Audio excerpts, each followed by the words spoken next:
எல்லாருக்கும் வணக்கங்க. நம்ம மாடித்தோட்டத்துல பார்த்தீங்கன்னா, இன்னைக்கு ஒரு 6 வகையான பழங்கள் பறிக்க போறேன்.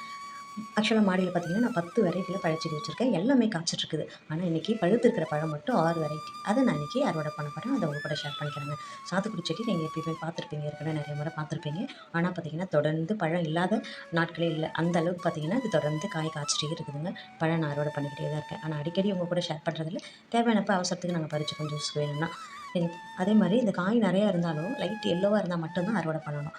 அது பச்சையா இருக்கிறத அறுவடை பண்ணா, அது பழுக்கிறதுக்கு நாள் ஆகும். அது பாருங்க லைட்டா எல்லோ இருக்கு இல்லைங்களா? அந்த மாரி இருக்கிறத தான் நம்ம வந்து அறுவடை பண்ணணும். அப்பதான் வந்து நல்லா ஸ்வீட்டா இருக்கும். உடனே நம்ம ஜூஸ் போட்டுக்கலாம். இன்னைக்கு நான் வந்துட்டு 3 பழம் அறுவடை பண்ணியிருக்கிறேங்க. பெரிய பெரிய சாத்துக்குடிங்க பாருங்க. 3 பழம் அறுவடை பண்ணியிருக்கிறேங்க. ம். இதையும் சேர்த்து 3 ஏற்கனவே 2 பறிச்சுட்டேன் இல்லைங்களா? அதனால 3 பழம். அதுவும் பாருங்க ஒரு பேரல்ல வச்சிருக்கிறது எவ்வளோ பெருசு பெருசா இருக்குன்னு பாருங்க. நீங்களே பாருங்க. சூப்பரா இருக்கு இல்லைங்களா? 2 பழம் போதுங்க. அதுக்கப்புறம் பார்த்தீங்கன்னா, இந்த செர்ரி எல்லாம் அணிலும் வௌவாலும் விட்டே வைக்க மாட்டேன்றாங்க. முழுசா சாப்பிட்டு போனாலும் பரவாயில்லங்க. ஆனா, அவங்க வந்து கடிச்சு கடிச்சு வச்சுட்டு போயிடுறாங்க.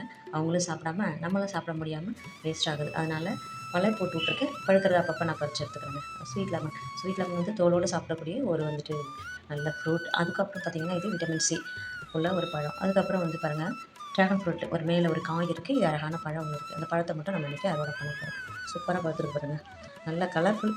இதோட கலர் தாங்க உள்ள இருக்குது. அத விட அப்படியே டைமண்ட் மாரி அழகா ஜொலிக்கிற கலர்ல இருக்கும். அதுக்கப்புறம் பார்த்தீங்கன்னா, கொத்து கொத்தா காய்ச்சிருக்கிற மெல்பெர்ரி டெய்லி பறிச்சு மாடிக்கு போனா பறிச்சு சாப்பிடுறது. அதுக்கப்புறம் மாம்பழம் மரத்திலேயே பழுத்திருக்கிற மாம்பழம் தொட்டதுமே கீழ விழுதுங்க. அந்த அளவுக்கு நல்லா பழுத்துருது. டெய்லி பார்த்தீங்கன்னா மாம்பழம் தான். ஆனா, இன்னைக்கு நெறைய பழம் பறிக்கிறோமேன்றதுக்காக உங்களுக்கு இதையும் சேர்த்து அறுவடை பண்ணேன். அதுக்கப்புறம் இந்த மாதுளம்பழம் பாருங்க, இன்னும் இது பழுக்கல. காயா தான் இருக்கு. இருந்தாலும் இருக்கிற வெரைட்டி உங்கள்கிட்ட காமிக்கலான்றதுக்காக நான் உங்ககிட்ட காமிச்சிட்டுருக்கேன். அதுக்கப்புறம் அப்புறம் நத்தி இதுவும் இது பழுக்கல. பட் இருந்தாலும் காயா இருக்கு காமிக்கிறதுக்காக. இன்றைக்கி நான் அறுவடை பண்ணேன். இங்கே பாருங்க ட்ராகன் ஃப்ரூட், ஸ்வீட் லெமன், வெல்பெர்ரி, செர்ரி, சாத்துக்குடி, மாம்பழம் இத்தனை வகையும் நம்ம மாடி தோட்டத்தில் காய்க்கும்போது எவ்வளோ சந்தோஷம். லைக் பண்ணி ஷேர் பண்ணுங்கள், சப்போர்ட் பண்ணுங்கள்.